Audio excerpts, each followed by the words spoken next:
Cryptocurrency fork.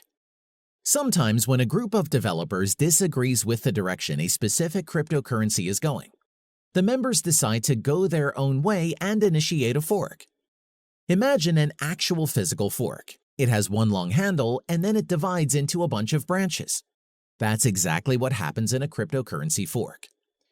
The first coin created from a Bitcoin fork came into existence, Bitcoin Cash.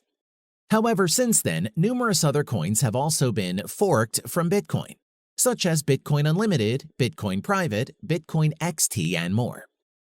When a fork happens, you'll have an original Bitcoin and a new Bitcoin.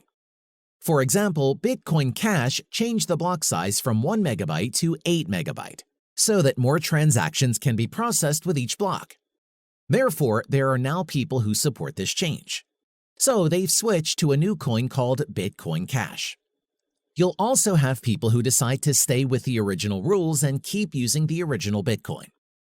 Since all forks were not created equally, there are soft forks which allow the new versions to play well with the original versions, and there are hard forks which don't allow this feature and create a totally different coin.